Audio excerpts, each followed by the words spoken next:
বেশ কিছুদিন ধরে ফেসবুক ছোট ছোট ইউজারদেরকে কন্টেন্ট মনিটাইজেশন এই সেটআপটা দিচ্ছে। তবে এই বিষয়টা কেন জানি আমার মাথার উপর দিয়ে বের হয়ে যাচ্ছে। আমার মতো যাদের এই বিষয় নিয়ে জল্পনা কল্পনা, চলেন তাদের এই বিষয় নিয়ে একটু ক্লিয়ার করে দিই। আসসালামু আলাইকুম, সবাই কেমন আছেন? আলহামদুলিল্লাহ, আপনাদের সকলের দোয়ায় আমরাও ভালো আছি। তো কার কার পেজের কি খবর, কে কে কন্টেন্ট মনিটাইজেশন সেটআপটা পেয়েছেন, এটা অবশ্যই আমাকে কমেন্টে জানাবেন। আর কে কে পাননি এটাও কিন্তু জানিয়ে যাবেন। তবে হ্যাঁ, ফেসবুক কিন্তু বিশেষ করে যারা কিনা নতুন ফেসবুক একটা পেজ খুলেছেন, বিশেষ করে 2 থেকে 3 মাসের ভিতরে রেগুলারলি মেনটেন করে ভিডিও আপলোড করছেন, বিশেষ করে তারাই কিন্তু ফেসবুকের কন্টেন্ট মনিটাইজেশন এই সেটআপটা পাচ্ছে। আর যাদের কিনা আমাদের মতো পেজটা একটু বড় হয়েছে তাদেরকে এখনো ফেসবুক এই সেটআপটা দিচ্ছে না। যাই হোক, আপনাদেরকে একটাই পরামর্শ দিব যে আপনাদেরকে দিয়ে দেবে অবশ্যই 2 থেকে 3 মাসের ভিতরে মনিটাইজেশন এই সেটআপটা যেহেতু দেওয়া শুরু করেছে, তাহলে অবশ্যই সেটআপটা দিয়ে দিবে। এতে আমাদের টেনশন করার কিছুই নেই। তো সেটআপ পাচ্ছেন না বলে যে ফেসবুকে ঠিকমতো সময় দিবেন না তা কিন্তু নয়। অবশ্যই আপনাকে রেগুলারলি মেনটেন করে ভিডিও আপলোড করতে হবে, প্রত্যেকদিন একটা করে লং ভিডিও আপলোড করতে হবে এবং কমপক্ষে 3 থেকে 4টা রিলস ভিডিও আপলোড দিবেন। ছবি পোস্ট, লেখালেখি এইসব মানে প্রত্যেকদিন যে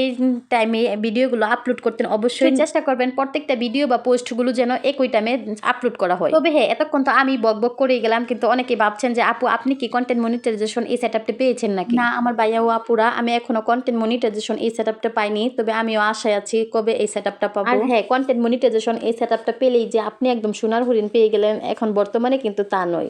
রিলসের যে আগে ইনকামটা ছিল এটাও কিন্তু বর্তমানে অনেক অনেক হারে কমে গিয়েছে। ঠিক যেমন অনেক বেশি কন্টেন্ট মনিটাইজেশন সেটআপ দিচ্ছে, ঠিক তেমনি কিন্তু ইনকামের মাত্রাটা অনেক কমিয়ে দিয়েছে। কি একটা অবস্থা, যখন লং ভিডিওতে ভয়েস দিতে যাই তখন ভাবি যে এই কথাগুলো বলবো, কিন্তু কিছুক্ষণ পরে আর কি এই কথাগুলো বলে যাই। যাই হোক, ভিডিওটা লম্বা করছি না। আমার এই ভিডিওটা যদি আপনাদের ভালো লেগে থাকে তাহলে অবশ্যই আমার এই পেজটাকে ফলো দিয়ে লাইক কমেন্ট করে যাবেন। ধন্যবাদ সবাইকে আমার সম্পূর্ণ ভিডিওটা দেখার জন্য।